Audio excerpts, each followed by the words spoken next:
जी हाँ दोस्तों, नमस्कार। मैं हूँ सत्येंद्र धाकड़ और एक बार फिर से मैं आपके लिए लेके आया हूँ हिंदी का एक और शानदार टॉपिक और बहुत ज़बरदस्त तरीके से। नाम है वाक्य की परिभाषा। वाक्य कितने प्रकार के हो सकते हैं, वाक्य कैसे बन सकते हैं, इस चीज़ पर चर्चा आज हम करेंगे। ये दुनिया की कोई भी परीक्षा हो, हर परीक्षा में पूछे जाने वाला टॉपिक है। ठीक, चाहे तो 11th-12th हो, चाहे फिर बाद में प्रतियोगी परीक्षाएं हो, उनमें भी यहाँ से क्वेश्चंस आते हैं। इसीलिए आज का टॉपिक बहुत अच्छा है। इसे मन लगा करके पढ़िए, एकदम दिल लगा करके पढ़िए। मन लगा के पढ़िए, दिल लगाने की जरूरत नहीं है। ठीक, वाक्य की परिभाषा चलिए शुरू करते हैं। क्या है? दो या दो से अधिक शब्दों के सार्थक समूह को, समझ गए बाबू, को वाक्य कहते हैं। सार्थक मतलब जिसका कोई मतलब हो। ठीक, ऐसा समूह किसका? शब्दों का। किसका?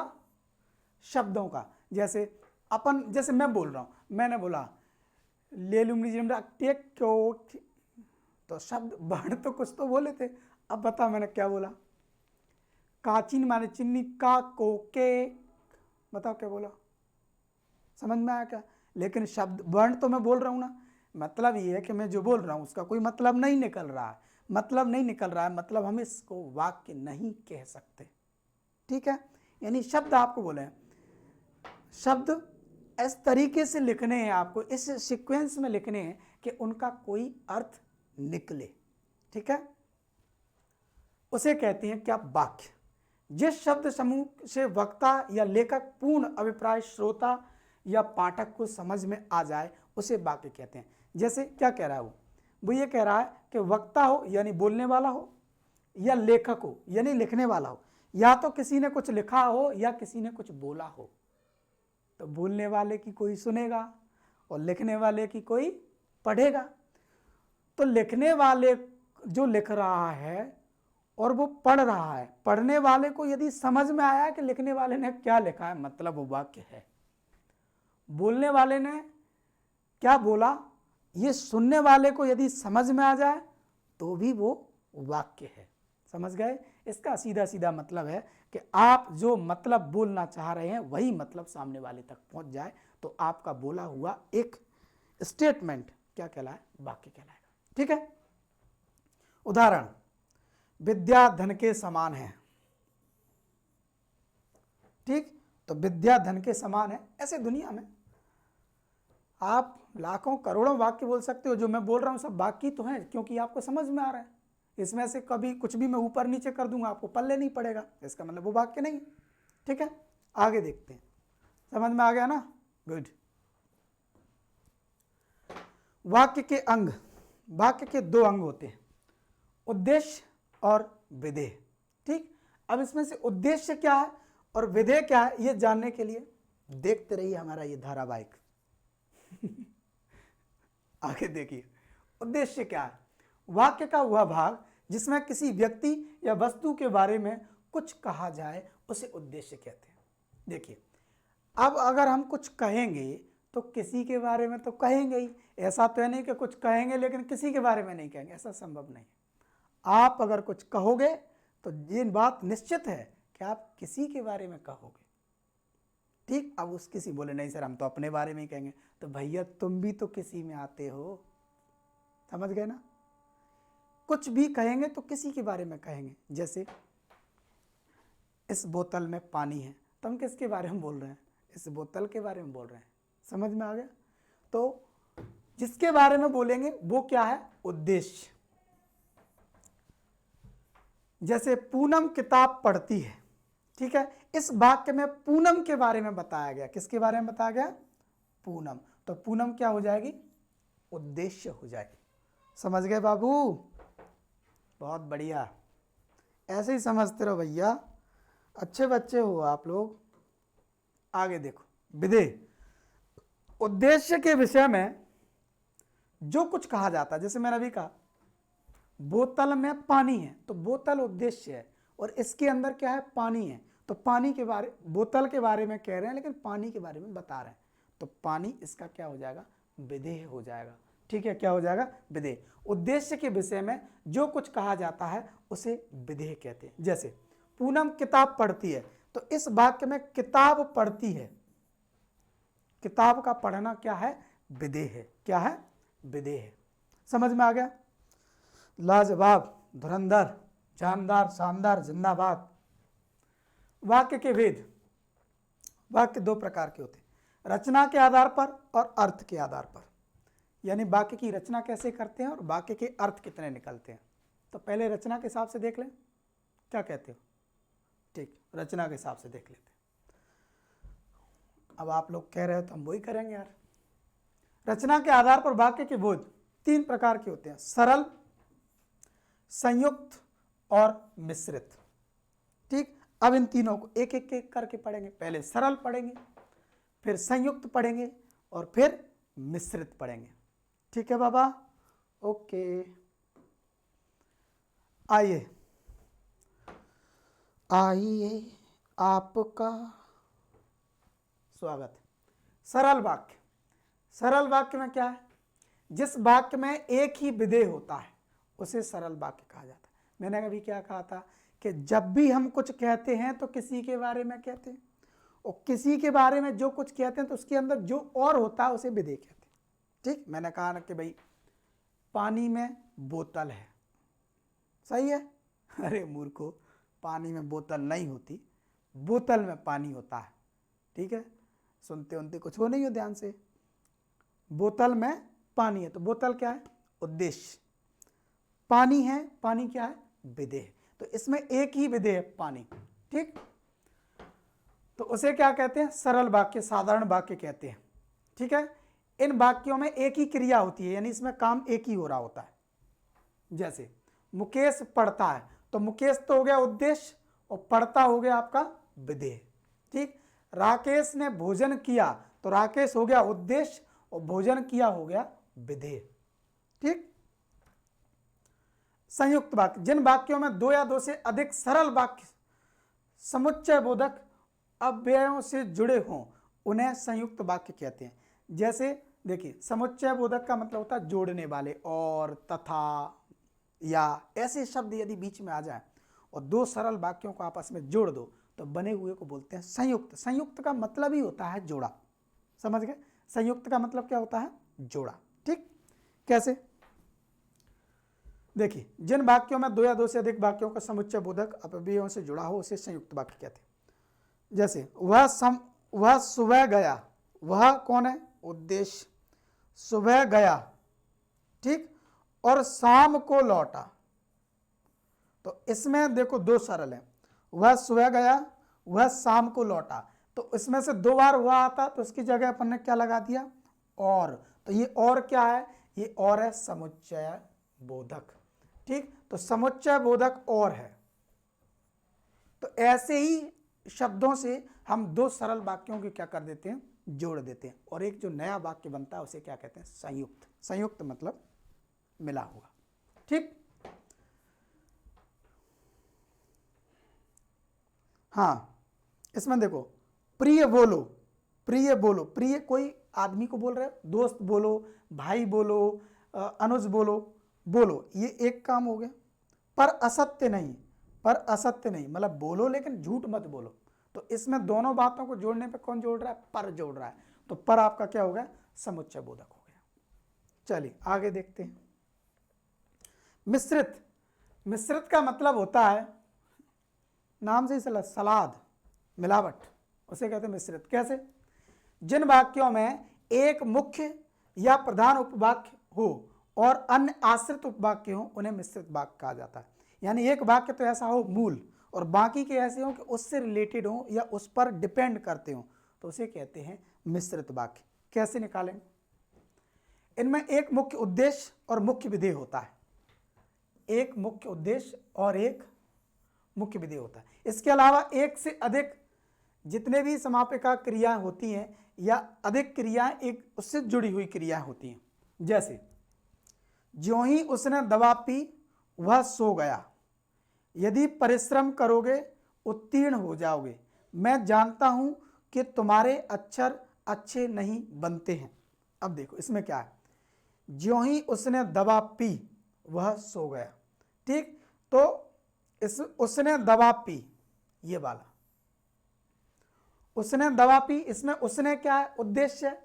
दवा पी ये विधेय है, यानी उसने ये तो हो गया उद्देश्य, ठीक। और दवा पी ये हो गया विधेय, ठीक। वह सो गया, ये मैन हो गया। अब वो सो गया, ये आश्रित हो गया। ये उस पर क्या हो गया, ये ऐसा हो गया कि आश्रित, यानी वो सो क्यों गया, क्योंकि उसने दवा पी। दवा नहीं पीता तो वो नहीं सोता, मतलब उसका सोना किस पर डिपेंड कर रहा है, दवा पीने पर डिपेंड कर रहा है। तो इसका मतलब ये हुआ कि इसमें एक उद्देश्य, एक विधेय मुख्य है और बाकी का जो काम हो रहा है वो इन्हीं की वजह से हो रहा है। समझ गए? तो ऐसी चीजों को बोलते हैं क्या, मिश्रित वाक्य। जैसे देखो, परिश्रम करोगे उत्तीर्ण हो जाओगे, तो परिश्रम करोगे, अब इसमें बोला यदि तुम परिश्रम करोगे, तो तुम उद्देश्य हो जाओगे, तुम्हें बोल रहा है। परिश्रम क्या हो जाएगा, विधेय हो जाएगा। उत्तीर्ण हो जाओगे ये आश्रित हो जाएगा। पढ़ोगे तो पास हो जाओगे। समझ गए ना भाई साहब? अकेला हमसे भी कुछ नहीं होगा और दुनिया में किसी से कुछ नहीं होगा, जो होगा अपने आप से कुछ होगा। समझ में आया? इसीलिए मैं तो हमेशा एक ही चीज़ कहता हूँ कि भैया दूसरों के भरोसे तो कुछ होता ही नहीं है दुनिया में। अगर स्वर्ग चाहिए तो मरना पड़ता है, ठीक। तैरना सीखना है तो नदी में उतरना पड़ता है, ठीक।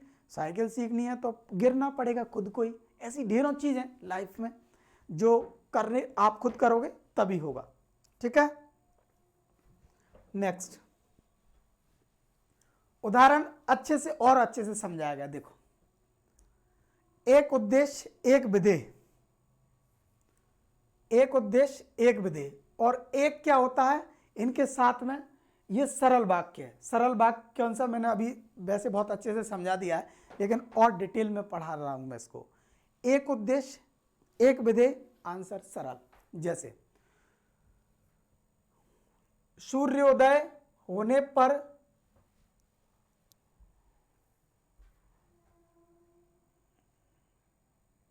कोहरा जाता रहा। कोहरा, कोहरा, कोहरा, कोहरा का मतलब होता है धुंध। सूर्योदय होने पर कोहरा जाता रहा, तो सूर्योदय होने पर, सूर्योदय की जो सूर्योदय, सूर्य के बारे में बात चल रही है, तो वो तो हो गया आपका मेन उद्देश्य। होने पर हुआ क्या है, क्रिया क्या है, क्रिया है कोहरा गया, तो एक सूरज उगा कोहरा चला गया। तो ये उद्देश्य और ये विधेय। सिंपल आंसर, सरल वाक्य, ठीक। देखिए संयुक्त, संयुक्त में मैंने क्या क्या कहा आपसे, पहले ही कहा है कि संयुक्त वाक्य क्या होता है, सरल वाक्य प्लस सरल वाक्य, यानी इन दोनों के बीच में प्लस। इन दो सरल वाक्यों को जोड़ दोगे तो एक संयुक्त वाक्य बन जाएगा। कैसे? सूर्योदय हुआ, तो देखो सूर्योदय एक उद्देश्य, हुआ विधेय। बीच में यदि आपने और लगा दिया, और मतलब दो को जोड़ा है, कोहरा उद्देश्य, जाता रहा विधेय, ठीक। तो उद्देश्य विधेय, उद्देश्य विधेय, यानी दो सरल, और दो सरल को किससे जोड़ दिया आपने, और से। तो इस तरीके से इसे बोलते हैं योजक, यानी जोड़ने वाला। तो इसको कंबाइंड रूप से हम क्या बोलेंगे, इसे बोलेंगे संयुक्त वाक्य। समझ गए दोस्त? मुझे लगता है अब तो बहुत शानदार तरीके से समझ में आ गया होगा। और, एवं, तथा, या, अथवा, इसलिए, फिर भी, किंतु, परंतु, लेकिन, पर, अतः, तो, वगैरह वगैरह ऐसी चीजों से दो वाक्यों को हम जोड़ देते हैं, ठीक है। वेरी गुड, लगे रहो। अगला है मिश्रित वाक्य। मिश्रित वाक्य में फिर से मैं वही कह रहा हूं, क्या है, प्रधान उपवाक्य एक, आश्रित उपवाक्य दो, बराबर मिश्रित वाक्य। यानी एक वाक्य कैसा होना चाहिए, मजबूत होना चाहिए, मुख्य होना चाहिए, और दूसरा उस पर डिपेंडेंट होना चाहिए, यानी उसकी वजह से हो, तो उसे हम बोलेंगे मिश्रित। जैसे जैसे ही सूर्योदय हुआ, ये क्या है? प्रधान है, ये मुख्य है। वैसे ही कोहरा जाता रहा, ये आश्रित है।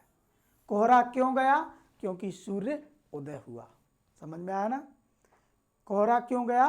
क्योंकि सूर्य उदय हुआ। तो सूर्य का उदय होना मुख्य है और कोहरा का जाना आश्रित है। वो पूरा का पूरा जोड़ेंगे तो इसे बोलेंगे क्या? इसे बोलेंगे मिश्रित। अगर इसे और से जोड़ देंगे तो ये हो जाएगा संयुक्त।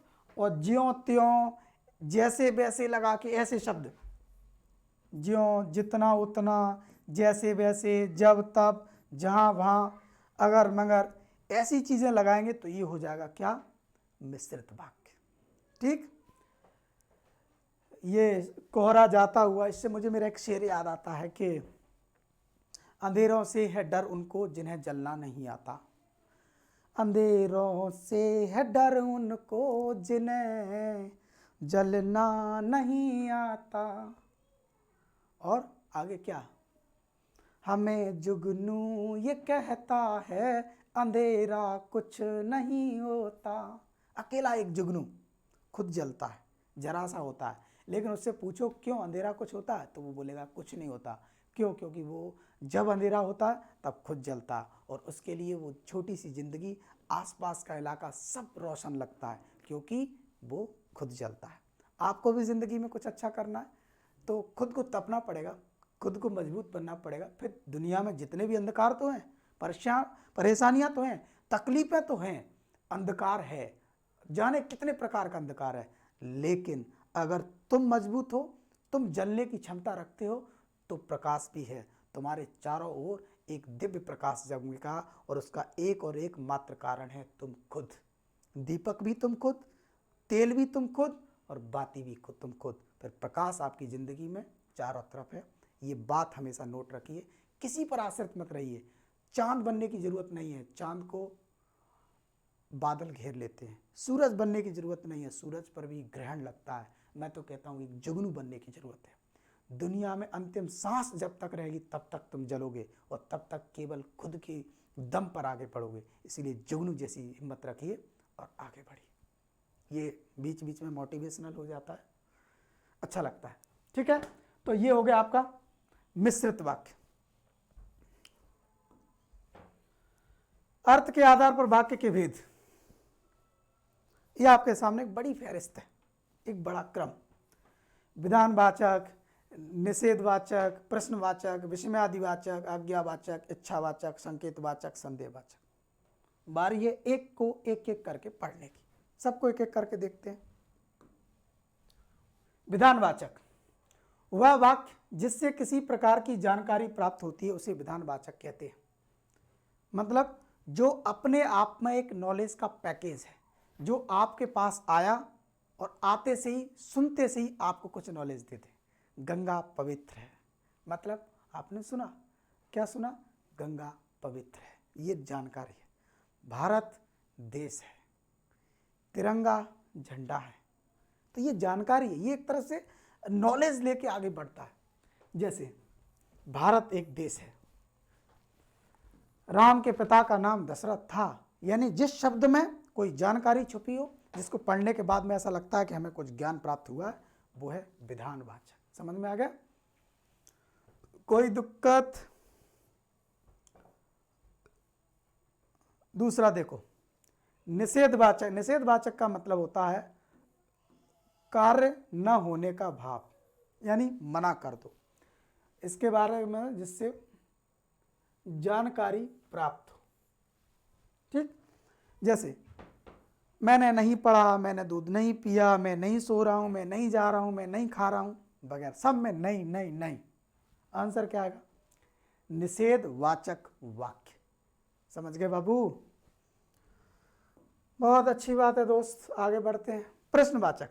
प्रश्नवाचक क्वेश्चन करो, पूछो, कहाँ जा रहे हो, कब आओगे, कितना खाओगे, कब सोओगे, हर चीज में। कितना पढ़ लिया, हम पूछें तुमसे? नहीं, इस सवाल का जवाब बड़ा कठिन है बच्चों के लिए, और मुझे पूछने में डर लगता है। क्यों पूछने में डर लगता है? क्योंकि आप अच्छा तो जवाब दे नहीं पाओगे और बुरा हम सुन नहीं सकते, और जो हम बुरा सुन ऐसा हम कुछ भी काम नहीं करते जिससे हमें बुरा सुनने को मिले। ठीक है। प्रश्नवाचक, भारत क्या है? ओ, बताओ भारत क्या है? इस सवाल को पढ़ाते पढ़ाते मैं आपको एक बीच में और मज़ेदार बात बताता हूँ। मैंने एक बार बच्चों से 15 अगस्त के बारे में पूछा कि 15 अगस्त क्या है, तो पट्टे ये मान लो कि 50% से ज़्यादा जनता अनसंट कुछ तो ऐसे बोले सर 15 अगस्त दो में से कुछ है, या तो वो इंडिपेंडेंस डे है या फिर रिपब्लिक डे है। मैंने कहा अच्छा। दूसरा हिंदी में बोले सर हम बता रहे हैं 15 अगस्त या तो वो गणतंत्र दिवस है या फिर वो स्वतंत्रता दिवस है। मैंने कहा आहो भाग्य हमारे, मैंने दोनों में से एक बता दो कोई कंफर्म। नहीं सर एक तो नहीं है, लेकिन इतना पक्का कह रहे हैं दोनों में से ही है कोई। मतलब लोगों को नॉलेज दे रहे हो कितने लेवल की है, इतने कॉन्फिडेंस, उसमें भी अपने आप को अच्छा मानते, उनको लगता है वाह हमने कितना अच्छा शानदार आंसर दिया है, कम से कम ऑप्शन में तो दिया है। तो भैया भारत क्या है, लोग बाग कुछ का कुछ मत दे देना है ना धर के, भारत अपना देश है ना। राम के पिता कौन थे? राम के पिता कौन थे? राजा दशरथ जी थे। ठीक है। अगला क्वेश्चन है, यानी इसमें क्या हो गया आपका, प्रश्न किया जाता है, सीधी सीधी बात। विस्मयादि बोधक, बेबाक जिनके किसी प्रकार का विस्मय, विस्मय का मतलब होता है आश्चर्य, विस्मय का मतलब आश्चर्य का ओ अरे ऐसी जैसी फीलिंग आए, एकदम अचानक से ऐसी आवाज निकले, उसे कहते हैं विस्मयादि बोधक। जैसे ओह कितनी ठंडी रात है, अचानक से कोई सामने आ गया, प्रकट हो गया, जिससे अपने बड़े बोले एकदम से अरे ये वो है क्या, जबकि वो नहीं है, एकदम आश्चर्य हो जाए, आपको लगे कि जी हो क्या गया है। ऐसी स्थिति जब क्रिएट होती है तो उस स्थिति को बोलते हैं विस्मयादि बोधक वाक्य। विस्मयादि बोधक का मतलब ही होता है आश्चर्य होना। ओह अरे इंग्लिश में होता है वाह। समझ में आ गया? आज्ञावाचक, आज्ञावाचक आज्ञा दी जाती है, यानी आपको कुछ भी काम करने को बोला जाता है। जैसे हम हमेशा बोलते रहते हैं बेटा पढ़ाई करो, तुम्हें पढ़ाई करनी है, चलो पढ़ाई करो, चलो पढ़ाई करो। ये टीचर का धर्म है, टीचर अपना धर्म मान करके बच्चों को आज्ञा देते रहते हैं। लेकिन बच्चे मन के सच्चे होते हैं। उदाहरण, कृपया बैठ जाइए, आज्ञा देख रहे हो, हाथ जोड़ के लेनी पड़ती है आजकल तो क्लासों में भी जाके, भाई साहब पढ़ लो, आपसे भी कह रहे हैं विधाता पढ़ लो दद्दा, ऐसे। तो इसमें भी हम चाहते तो हैं कि आप पढ़ लो, आज्ञा है, लेकिन आज्ञा कैसे दे रहे? कृपया हाथ जोड़ के पढ़ लो भाई। शांत रहो, ये भी आज्ञा दे रहे हैं। कृपया शांति बनाए रखें, बहुत बड़ा कार्यक्रम चल रहा है, रात को झांकियों वाला, लड्डू बटेगा सब में कटेगा, जैसा नहीं लड्डू कटेगा सब में बटेगा, ऐसी जब स्थिति बनती है तो अपन चिल्ला रहे होते, भीड़ तांडव करती है भंडारे में प्रसाद लेने के लिए, तो अपन क्या बोलते हैं, माँ का दरबार है भैया, सबको मिलेगा, ठंड रखिए, विश्वास रखिए और शांति बनाए रखिए। इच्छावाचक वाक्य, जिन वाक्यों से किसी इच्छा आकांक्षा यानी आपके अंदर किसी भी बात के लिए इच्छा जागृत होना, तब होता है इच्छावाचक। कैसे? भगवान तुम्हें दीर्घायु करे, हम किसी को आशीर्वाद देते हैं, खुश रहो, शतायु हो, सौभाग्यवती भव। समझ गए ना? तो ये क्या, ये हमारी इच्छा है कि आप सौभाग्यवती भव हो। ठीक। आप इनमें से एक आधे लड़का देख रहा होगा वीडियो, बोले सर क्या बात कर रहे, मेरा अरे भाई तुम पर भी लागू होता है सौभाग्यवती भव। ठीक। तो मंगल कामना जितनी भी करते हैं, प्रार्थनाएं करते हैं, किसी को आशीर्वाद देते हैं, किसी को विश करते हैं, ये सब चीजें किस में आती हैं? इच्छावाचक में आती है। ठीक है। संकेतवाचक, संकेतवाचक मतलब संकेत या इशारे का बोध। इशारा मतलब इंडिकेशन। कैसे? राम का मकान उधर है, अपन जैसे हम लोग क्लास जब पढ़ाते हैं, मैं क्लास में, तो अब कई बार बच्चों कैसे बोलते हैं, पीछे खड़े हो जाओ, तो वो जिधर इशारा कर रहा हो तो बेचारा खड़ा हो जाता, ठीक है। पीली टी शर्ट साइड से, तो बेचारा पीली टी शर्ट वाला साइड से हो जाता है। आपको कहीं जाना कि कहाँ जा रहा है, उधर जा रहा है, तो ये जो शब्द बोलते हैं अपन, इनमें इशारे कर रहे हैं, इंडिकेट कर रहे हैं। अगर वर्षा होगी तो फसल भी अच्छी होगी। ये अगर मगर वाले जो क्वेश्चंस होते हैं ये भी किस में आते हैं, संकेतवाचक में, क्योंकि ये डिसाइड करते हैं। जैसे अपन बोलते हैं ना, आज उमस, बहुत सारी उमस है, या बहुत बादल हो रहे हैं, बारिश हो सकती है, तो ये संकेत है। बादल हो रहे हैं, बारिश हो सकती है, ये संकेत है, ठीक। संदेह, संदेह का मतलब होता है किसी भी प्रकार का भ्रम, यानी आपको कंफ्यूजन, ठीक। नारी बिच सारी है के सारी बिच नारी है के नारी ही की सारी है के सारी ही की नारी है। कंफ्यूजन है बाबा, कौन सी चीज क्या है, तो वह होता है भ्रम। जैसे वह अब जा चुका होगा, पक्का नहीं है, गया है कि नहीं, कंफ्यूजन है। जहां कोई चीज पक्की नहीं हो उसे बोलते हैं संदेहवाचक। महेश पढ़ा लिखा है या नहीं, अब पढ़ा लिखा है या नहीं आपको पता नहीं है, जिस चीज के बारे में आपको क्लियर नहीं है, वो चीज किस में जाएगी, वो जाएगी आपकी संदेहवाचक के रूप में, ठीक है। चलिए आगे बढ़ते हैं। वाक्यांश, ये वाक्यों के प्रकार थे। अब इसमें कुछ वाक्यांश के शब्दों का ऐसा समूह जिसका अर्थ तो निकलता है किंतु पूरा पूरा अर्थ नहीं निकलता, उसे कहते हैं वाक्यांश। जैसे दरवाजे पर, कोने में, वृक्ष के नीचे। आप बोलोगे सर अर्थ निकल तो रहा है, दरवाजे पर, भैया अर्थ तो निकल रहा है, लेकिन दरवाजे पर क्या, क्या दरवाजे पर, दरवाजे पर गेट लगा है, दरवाजे पर दरबान खड़ा है, दरवाजे पर आप आ गए हो, दरवाजे पर किसी का इंतजार हो रहा है, दरवाजे पर क्या, पूरा नहीं है, अर्थ तो है लेकिन कंप्लीट नहीं। कोने में, इसे क्षेत्रीय भाषा में हम लोग कई बार, मैं अपनी व्यक्तिगत बात नहीं कह रहा हूँ, कई बार मैंने सुना है, मैं वो बता रहा हूँ।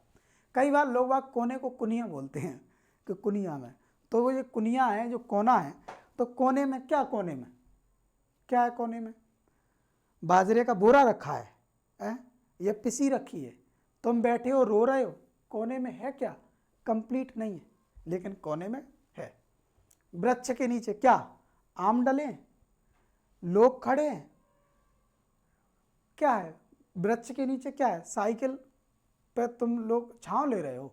वृक्ष के नीचे कंप्लीट शब्द नहीं है लेकिन वृक्ष के नीचे का अर्थ निकलता है, तो ऐसे चीज़ों को बोलते हैं वाक्यांश, ठीक। समझदार लोग हो, समझ गए होगे मुझे लगता आराम से, और समझ गए होगे तो यहाँ जाकर के आपका ये वाक्य और वाक्य के प्रकार, वाक्यांश पूरी तरह से फिनिश हो चुका है, ठीक। मुझे पढ़ाने में बहुत अच्छा लगा इस टॉपिक को, और उम्मीद करता हूँ कि आपको भी बहुत शानदार लगा हो हर वीडियो की तरह। तो दोस्तों, इन वीडियोस को, इस ऐप के बारे में और इस हिंदी की क्लास के बारे में अपने दोस्तों को ज़रूर बताइए। 12वीं की क्लास है, 12वीं कक्षा में बच्चों की बहुत सारे परसेंटेज हिंदी के नंबरों की वजह से कम रह जाते हैं। मेरा उद्देश्य है कि उन बच्चों के नंबर बहुत अच्छे आएँ, ठीक। जरा 25-30 वीडियो का स्लॉट है, इतने में आपकी पूरी हिंदी कवर हो रही है, तो पढ़िए, लोगों तक भेजिए, मेरी मदद करिए ताकि मैं ज़्यादा से ज़्यादा लोगों की मदद कर सकूं। इसी उम्मीद के साथ बहुत बहुत धन्यवाद। Thank you so much.